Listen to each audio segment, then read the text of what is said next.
Pinsan Kalyada. Hello mga kalingap, magandang hapon po. So ngayon po ay nandito tayo kala Joanna.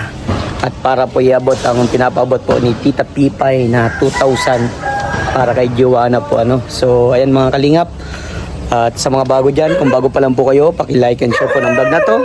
At paki-subscribe po ang aking YouTube channel, Pinsan Kalyada. So ayan, maraming salamat po kay Tita Pipay sa pinabot niya po mahal para kay Joanna. Malaking bagay po ito. Kasi si Joanna po ay nag-aaral. Para mga kalingap, grabe ang mga aso dito. Punta na po tayo sa kanila. Ito na ang bahay. Hello po. Kamusta Kuya Benson? Ay, hello. Ay, dalaga na ha. Tunay, kamusta? Okay naman po. Grabe nito. Nagluluto po ng sarod-sarod. Ang tinda po. May sige, salamat. Dito po kayo. Merindalan po. Ay, merindalan. Opo. Kamusta na po kayo dito? Okay naman po, di na po binabaha. Oo nga. May ano na, may simento na. Siya po. So, ano pong pinag-aabala ninyo ngayon? Tindahan pa rin po. Kaso po, yung iba po, hindi pa nakakabayad. Kaya po, yung halimbawa po na nagkakaroon po kami ng nibibi ng 2K, binibili ko po ng paninda. Tama po yan. Kaso po, minsan pag inuutang, hindi na, nakakalimutan sila magbayad. Yun lang ang problema. Dapat bayaran naman nila. Hindi po nila binabayaran. Hanggang ngayon po, naniningil kami, di nabayad. Huwag na po kayo magpautang sa susunod eh. Ang hirap maging mabait eh. Kaya nga po. Si Joanna, kamusta naman po? Kamusta ka, Joanna? Ayos lang po. Pag sa akin, kamusta? Okay lang din ako, ano? Pag-aaral mo, kamusta? Ayos lang din po. Okay naman, talagang, sige po. Napoprovide naman nila nanay at tatay ang ano, mga pangangailangan. Opo. Wow, that's good. So, patuloy pa rin ang pagtitinda mo. Opo. Wow, very good. Tama yan. Kamusta man ang grades? Ayos lang din po. Ayos lang din. Anong grade mo na ba ka? Grade 8 po. Grade 8. Malapit na. Mga 4 na taon pa. Grade 12 ka na, ano? Opo. Senior high na. Ano bang kukunin mong ano, pa nag-college ka? College. Anong kukunin mong course? Hindi ko din po alam. Ay, wala ka pang idea? Wala pa po. Wala pa. So, at least kahit pa paano nag-aaral, ano? Nagtsatsaga. At natutuwa ako sa iyo dahil nagtitinda ka pa rin. Ano? Opo. Malakas pa rin ba ang tindang lumpia?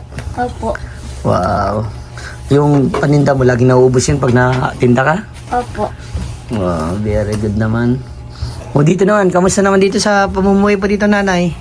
Okay din po. Nakakaraos man din po. Nakaraos man po, nagagawang paraan. Opo. Ano maganda, anong gawa? Anong paraan? At saka, ano magtsaga-tsaga? Opo. Buti nga daw. Kaya ano po, pag halimbawa na yung po naunti ang paninda ko, mabilis po dito i-yelo.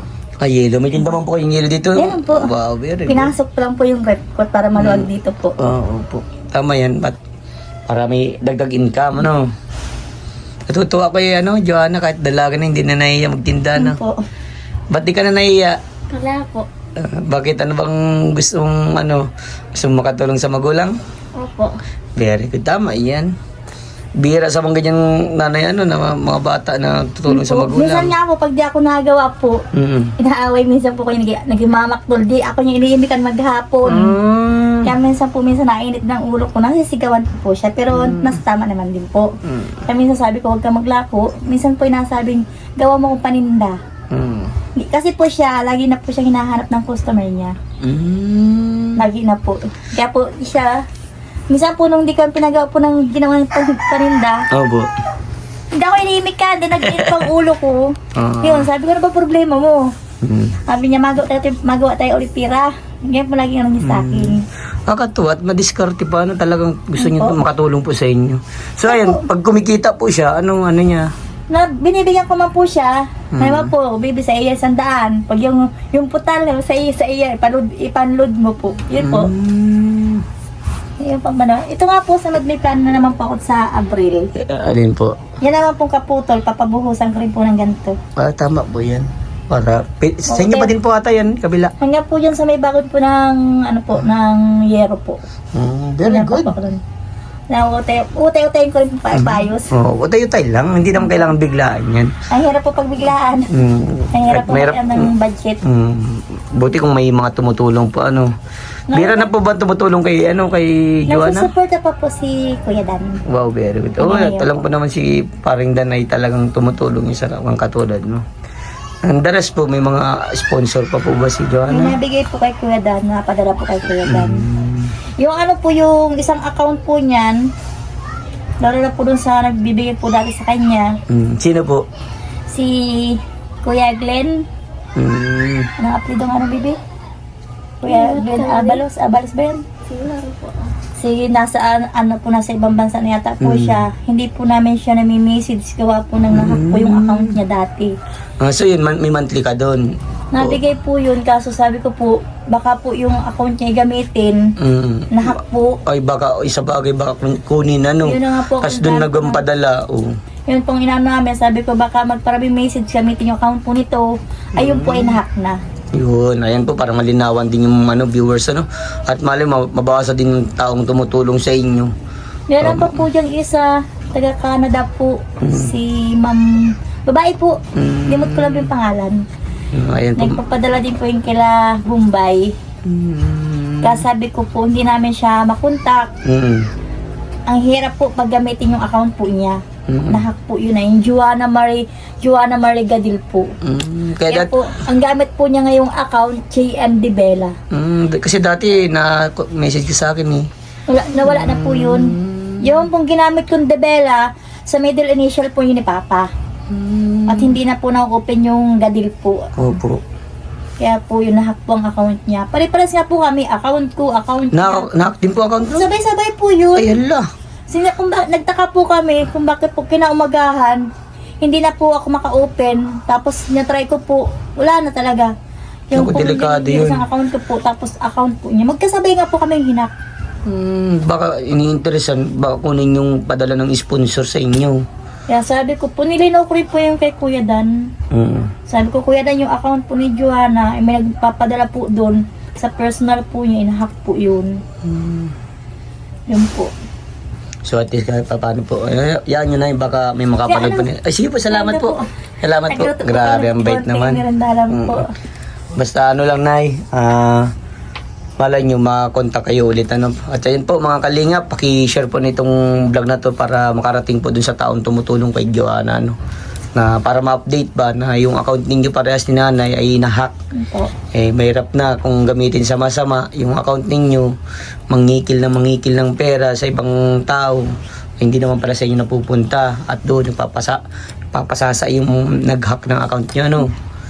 So ayan, gawa na lang bago, tapos ano na lang natin, pag nag-message sa akin, kukontakin kita, ano, Joanna, para kung sakaling para ma-ebot sa yung pagpapadala, ano. So dito, kamusta po kayo nung di ba nagkaroon ng trangkaso nakaraan? Nag-uso, di naman kayo inlagnat? Wala man po. Malalakas ang resistensya nyo. Nakakain po ng mga gulay. Yeah, very good, tama po yan. Dapat laging gulay-gulay. Parang si Joanna, natutulala na naman. Bakit natutulala? Tinititigan mo ako masyado, Kinikilala mo ata ako. Hindi po, dati naman na pinagkakilala. Ang laki ng pinagbago ni Joanna po, no? Ang tangkad na. Ang bilis lang ng panahon. Dalaga na po. Dalaga na. Baka mag-boyfriend. Hindi po, maaral muna po ako. Yan. Tama yan. Alam mo, pinakadabis talaga yung makapagtapos ng pag-aaral. Ano, Nay? Yan po ang imulat nyo po sa mga anak nyo, Nay. Na makapagtapos po lagi ng pag-aaral. Ano? Edukasyon muna bago yung liliwaliw. Yun ang pinaka-the best ay edukasyon. Kasi yan yung magdadala sa'yo sa magandang bukas. Tagumpay ba? Ano? Yan ang pinaka-the best, Joanna. So, kaya po ako dito napapunta na dahil meron pong buting sponsor si Joanna. Si Tita Pipay po. Nagpaubot po siya ng 2,000 sa iyo para sa pang-school mo.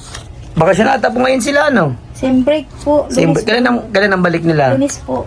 Ay, yung Lunes. Yan, Joanna. Same break. Yan. So, yan, Joanna, anong ginagawa mo kapag may dumarating sa yung biyaya katulad ng ganyan? Tinatabi po, minsan pag mayroon din pong bayarin sa school, binabayaran po para walang bayarin marami. Tama. Lang po.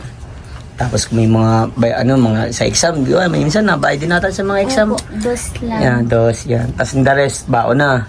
Opo. Wow. So, ayan. Ano po ang masasabi niyo, Joanna, dun sa natanggap mo? Mula yung kay Tita Pipay. Thank you. Maraming salamat po, Tita Pipay. Thank you po sa bigay mo po ng 2K. Maraming salamat po. Ayan. Ikaw po, nanay. At laging may mga tao talagang nagmamahal sa buti mong anak. Napakabait. Thank you so much po sa nagbibigay po kay Joanna. Hanggang ngayon po ay hindi po siya pinapabayaan. At ang wish ko lang po sa kanya, siya po ay makapagtapos ng pag-aaral. At yun lang po ang kanyang kayamanan po. Yun. Thank you so much din po sa Kuya Vincent. Thank you din po, Kuya Vincent. Napadalaw ka po sa amin. Yan. You're welcome po. Basta, kung ano man pong biyaya para sa mga tinutulungan baga namin, lalo lang kalingap, hindi dadala namin yan, So, ayan, Joanna, ha? Tanda mo yung sabi ni nanay, mag-aral ka. Yun ang wish niya sa'yo, makatapos ka ng pag-aaral, ha? Opo. Ay, kahit naman kami, yun din ang kahilingan namin para sa'yo na makapagtapos ka ng pag-aaral. At number 1, huwag mong kalimutan si Lord, mag-focus tayo kay Lord, Opo. Lagi magpipray, na ingatan ka, ingatan si mama mo at buong pamilya mo sa pang-araw-araw, At lagi magpapasalamat sa ating Panginoon, Joanna? Opo. Yan. Talagang napakabait nitong batang ito. Laging may puwat opo. Talagang matindi ang pagpapalaki mo, nanay. Pinapakain mo ata ito ng opo. Yung opong gulay. Naanahan ko po sa napapagsabihan. Pagkausap ay matanda, kailangan pong mga po. Yan. Dapat mayroong respeto at paggalang, Yun ang pinaka-the best. So, ayan. At ako'y aalis na. Joanna, galingan mo lang lagi sa school, ha? Opo. Ayan. God bless sa'yo. Bye-bye. Bye po. Bye-bye po, night. Thank you po dito. Thank you po. Bye-bye po. Bye-bye po. Sa lansod.